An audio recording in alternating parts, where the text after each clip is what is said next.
factoring. Excuse me. Okay, so let's see. Got to share the screen, so let me just do that. Here it comes. There we go, beautiful. Okay, so hopefully they can see that. Up, there we go, good, good. Let me see if I can, okay, so we did that. Let me try zooming in just a little bit. Let me see. Okay, that should be, I think that should be good. Okay, so now I'm gonna start factoring, but again, these are the goals we're gonna do with factoring. The book goes a lot more into factoring than I'm actually gonna do. And basically with factoring, as you'll see, it's really the opposite of multiplication in the sense that if you multiply two polynomials together, right, you're going to get a polynomial of larger degree. You get a polynomial of larger degree. With factoring, you're going to go the opposite in that you could take a polynomial and take it apart to get polynomials of smaller degree. In other words, as you'll see, we're taking a polynomial, we're going to decompose it into a product of polynomials that are smaller degree when we factor.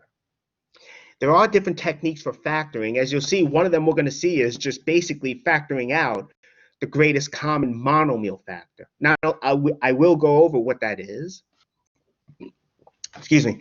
Then I'll show you how to factor it out. There will be other techniques we're going to do. We're going to see, for instance, factor by grouping, which is actually what you use if you have 4 terms.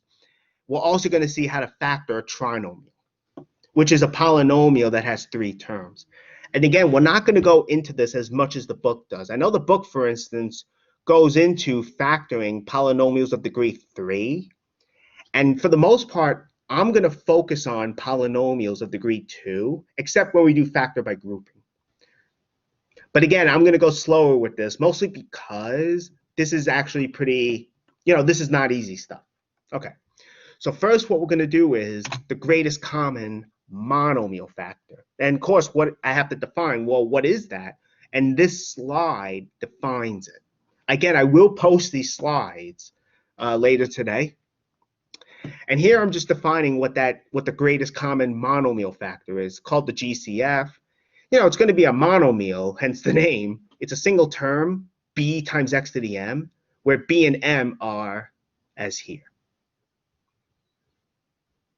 And let me just say that the polynomials we're going to deal with all have integer coefficients. So we're not going to be dealing with polynomials whose coefficient is pi or a half, things like that. Theoretically, you could. Things get pretty complicated, so we're going to focus on integer coefficients. B is the greatest common factor among the coefficients and the constant term. That's what B is by definition. And M is really just the smallest exponent of x among the terms in a polynomial. Again, I have this convention here. Hopefully it helps, because you could think of a constant term as being with x to the 0. In that case, you would have m as 0. In other words, if you have a non-zero constant term, your m would be 0, and your GCF would not have any variables here. That's all I'm trying to say. So again, we'll go through some examples, don't worry. B is the greatest common factor among the coefficients and the constant term. And the m here is the smallest exponent among all the terms. And using this convention, or you could just remember that if there is a non-zero term, there's no variable here. Or you could think of m as 0 and use this convention. Okay, so that's what the greatest common monomial factor is. Okay, well, let's do some examples. This also shows you actually, before we get to examples, sorry, once we actually get it, we have to factor it out. So once you actually determine what the GCF is, you have to factor it out. You will do that by dividing. You know, it's just like I wrote here. It's just like when you're dealing with integers, right? If you have 50, let's say, and you want to factor out 5, okay, so you have 50 is 5 times something, right? But what is that something? You divide. And it's the same thing with polynomials. Once we know what the GCF is, we want to factor it out. But how do you get what's left over? You divide. We will be using this.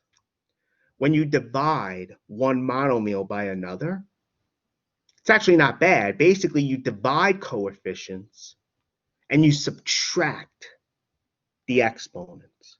Of course, b here is not 0. So again, let me say it again.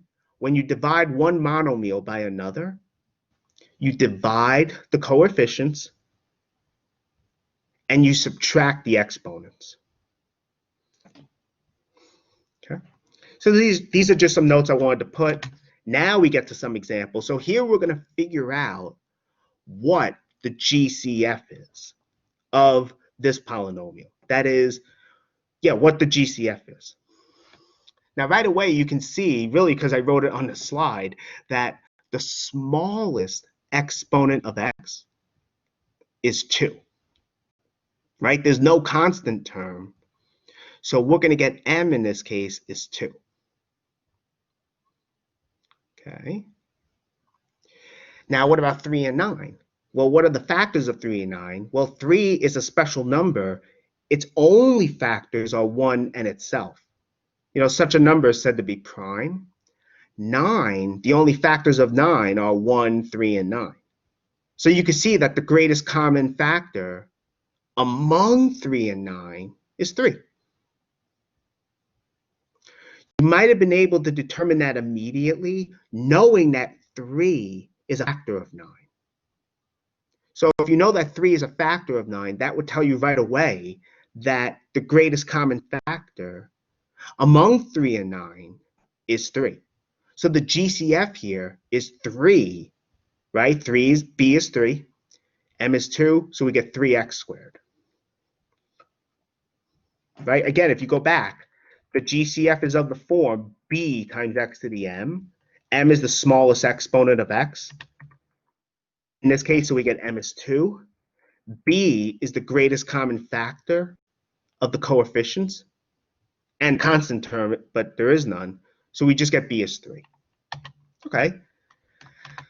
Okay, so how does that help us with factoring? Well, once we get that, we factor it out. And that's what the next slide is telling you. So not only did we find the GCF is 3x squared, what we have to do is factor it out.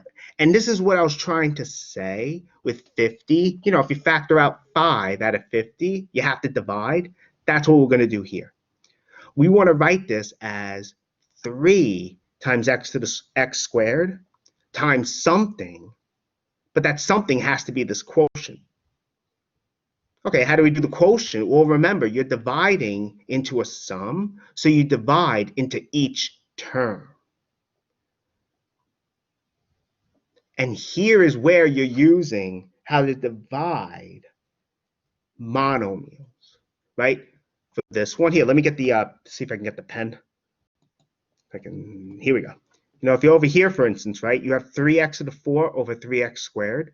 The 3's here, as you can see, they're canceling, right? X to the 4 over x squared, that becomes x squared. Subtract the exponents. Whereas here, 9x squared over 3x squared, well, the x squares, of course, are canceling. They're gone. You have 9 over 3, which we know is 3. So altogether, we factored this, right? We factored it, and what we get is 3x squared times x squared plus 3, as you can see. Right? So again, we wrote it as a product. Here, let me get the laser thing. We wrote it as a product of two polynomials. They have smaller degrees.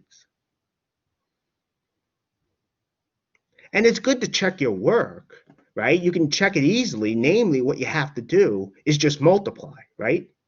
And if you carry out the multiplication, if you do it correctly, right, you distribute, you end up getting what you started with. So that confirms we did what we did was correct. Okay, that's one example. Let me just, let me just point this out, and it will be on the next slide as well. A way to confirm that we actually have the GCF here is if you were to try to find a GCF of what's left over, you would find it to be 1. So in other words, if we tried to find the GCF of x squared plus 3, which is what's left over, the GCF of this would have to be 1. In other words, what's left over would have no common factors other than 1. That's all I'm really trying to say here. That is, let's actually confirm that. So, okay, so we have x squared plus 3. Well, we have a non-zero constant term, right? That tells us the smallest exponent of x, we could take it to be 0, okay? In other words, the GCF is not going to have a variable, right? You can't factor out x out of 3. There's no x there. Okay, what about the greatest common factor of the coefficients and the constant term?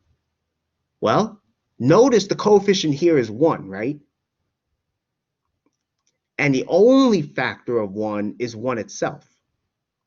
The only factors of 3 are 1 and 3. So even though I wrote something slightly different, but the idea is the only common factor of 1 and 3 is 1. So that forces b to be 1. And because of that, our GCF is indeed 1.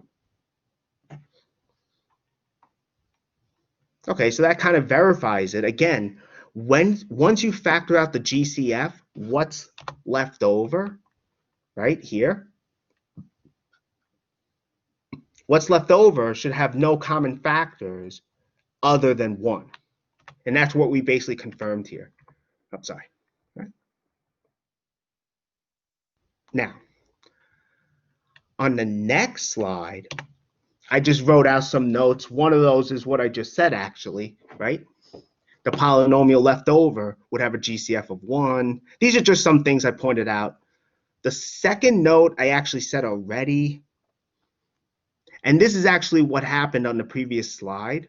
This is what I actually wrote out. Basically, if you have a coefficient that's 1, that means b has to be 1. That forces b to be 1. And if the polynomial has 1 as a non-zero constant term, that forces the GCF to be 1. So it's just some things that come up. Again, if you remember that, great. If you don't, that's okay. It's just some facts, I guess, you could remember that can save you some time when factoring. So now, I know factoring is not easy. Let me just ask this real quickly. Okay, I just want to do a poll to see if everyone understands. Here, let me just pause the recording.